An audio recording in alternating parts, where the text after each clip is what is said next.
Berikutnya kami akan menjelaskan dari pengertian spiritualitas yang akan dijelaskan oleh Saudara Hildani Zahrika Zahra. Secara terminologi, spiritualitas itu memiliki arti kepercayaan akan ada kekuatan non-fisik yang lebih besar daripada kekuatan diri kita. Suatu kesadaran yang menghubungkan kita langsung kepada Tuhan atau sesuatu unsur yang kita namakan sebagai sumber keberadaan kita. Lalu ada potensi ruh atau jiwa halus relatif yang menghubungkan antara manusia dengan Tuhan dan manusia dengan karakter atau perilakunya. Yang menurut secara etimologi, kata spirit itu berasal dari kata Latin spiritus yang diantaranya memiliki arti roh, jiwa, sukma, kesadaran diri, wujud tak berbadan, nafas hidup, dan nyawa hidup. Hati sebagai tempat spiritualisme. Ruh, ruh sendiri itu bersemayam di hati yang memiliki kecenderungan ada baik dan buruk. Baik atau kopsalim itu bisa memancarkan atau tersinar cahaya Tuhan sehingga bisa mengenal Tuhan dan berefek positif pada pikiran, rasa dan perilaku yang baik, akhlak seperti akhlak mulia. Lalu yang kedua ada buruk atau qalbs zulmani yang artinya itu tidak tersinari cahaya Tuhan sehingga uh, orang tersebut tidak kenal Tuhan dan berefek negatif pada pikiran, rasa dan perilaku sehari-hari atau akhlak tercela. Perhatian alasan manusia membutuhkan spiritualisme akan dijelaskan dengan rekan saya Prastiwi Pramudia Wardani. Alasan manusia membutuhkan spiritualisme itu yang pertama untuk memenuhi kebutuhan roh manusia. Eksistensi roh manusia memiliki kebutuhan untuk mempertahankan dan mengembalikan keyakinan serta hasil dari kehidupan. Dalilnya surat itu. Yang kedua, benteng diri dari pengaruh globalisasi.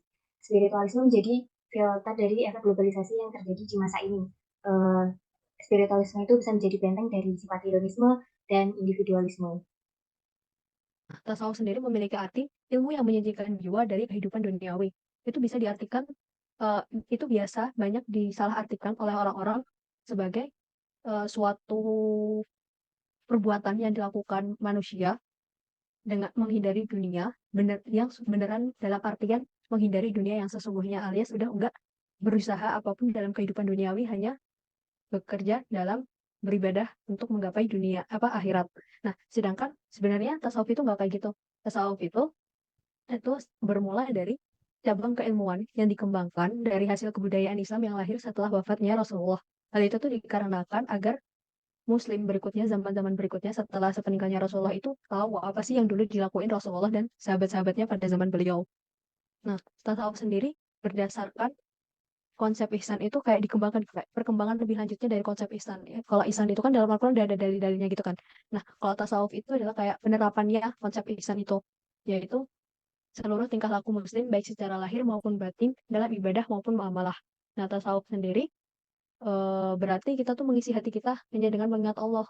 Jadi kayak kita tuh udah nggak peduli dunia tapi tetap melakukan duniawi. Cuman dalam kehidupan sehari-hari kita di dunia itu kita ingat Allah gitu loh.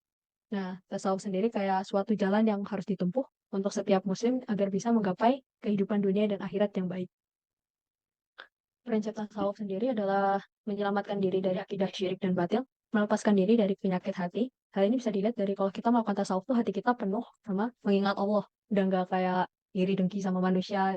Makanya kehidupan duniawi itu kayak udah hilang gitu dari hati kita. Kemudian menghias diri dengan akhlak Islami, menggapai derajat ihsan dalam ibadah. Melakukan tasawuf tuh orang-orang bakal bisa lihat ini nih dalam diri kita. Satu, memiliki peningkatan moralitas. Karena dengan tasawuf kita akan memperbaiki perilaku kita sehingga moral kita menjadi lebih baik. Yang kedua, mufanakan sifat-sifat buruk dalam diri dan tertanam dalam hati itu sifat-sifat keilahian. Nah, dengan kita tasawuf kan tadi kita tujuannya mengisi hati kita dengan mengingat Allah. Kalau kita udah mengingat Allah kan kita bakal menghilangkan sifat-sifat buruk kita dalam diri dan mengingat Allah, yaitu dengan tertanam sifat keilahian dalam diri kita. Yang ketiga, mampu mengendalikan hawa nafsu. Yang keempat, bahagia atas karunia Allah dan berada dalam bimbingan Allah. Yang kelima, tujuan hidup kita tuh di dunia tuh untuk mencari ridha Allah. Muslims believe that life on earth is a test from Allah, how individuals conduct themselves and make choices during their earthly life will determine their fate in the hereafter. Good deeds are why wrongdoings are subject to accountability. And those who believe and do righteous deeds will surely admit them among the righteous into paradise. Jadi di sini aku mau jelasin dikit yang tadi baru saya disampaikan sama Ibrahim. mengenai esensi dan urgensi visi ilahi di dunia, atau bisa kita anggap aja kayak alasan kenapa sih manusia itu diciptain di dunia ini. Nah, pertama itu manusia diciptakan untuk mengabdi kepada Allah.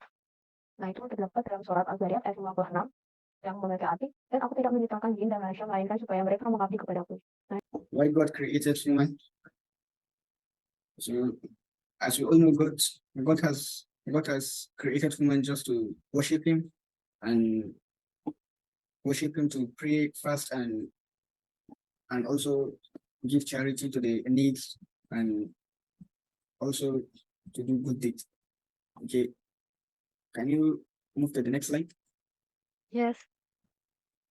Yeah, the purpose why humans are created is that Muslim believes that we were created to recognize and submit to one true God, which is Allah, to fulfill our duties and obligations and His servants.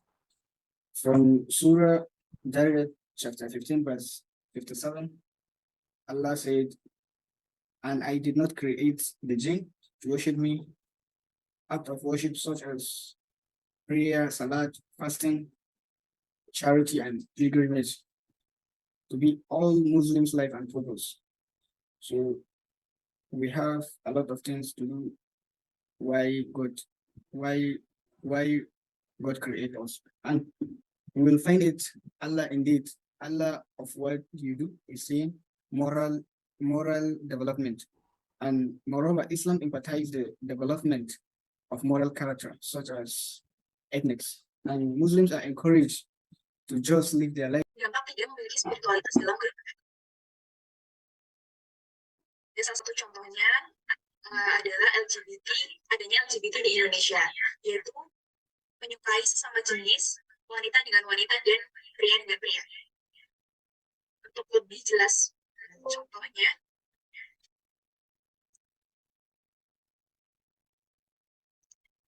di sini ada YouTuber yang menyukai sesama jenis, bisa lebih dibilang gay.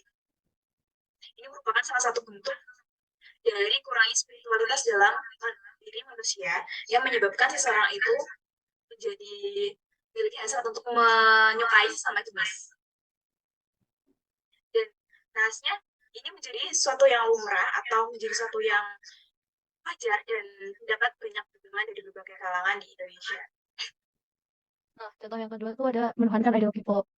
Ini ada contoh cuitan dari fans ya BTS itu, aku pilih BTS karena BTS Tuhanku, kalian harus menghormati Tuhan BTS kita. Nah, di sini tuh sebenarnya banyak banget kan contohnya, kayak banyak banget fan yang terlalu, sebenarnya tuh ngefans tuh bener gak apa-apa, gak masalah sama itu tidak berlebihan dan tidak melanggar apa yang disebut dengan batasan dalam agama.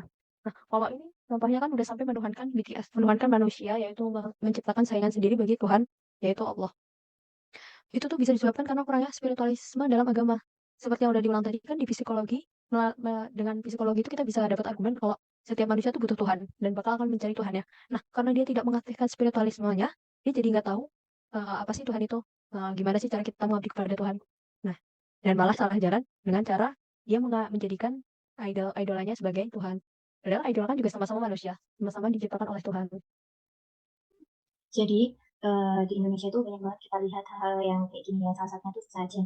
Itu tuh sebenarnya bentuk penyelewengan agama Islam. Awalnya Indonesia kan dikuasai oleh Hindu-Buddha. Terus di Hindu-Buddha sendiri kan ada hal yang serupa kayak gini kan di mereka. Nah, dulu tuh cara mendakwahkan agama Islam pada zaman itu tuh dilakukan akulturasi kebudayaan, sehingga kehidupan sehari-hari kita tuh banyak kita lihat kan, kayak banyak fenomena sesajen ini yang dilakukan oleh orang Muslim, yang mana kalau menurut agama Islam itu tuh sebenarnya tuh penyelewengan yang dikarenakan kurangnya spiritualisme dalam diri kita gitu. Sekian yang dapat kami sampaikan mengenai materi spiritualisme dalam kehidupan beragama. Sekian dari kami. Wassalamualaikum warahmatullahi wabarakatuh.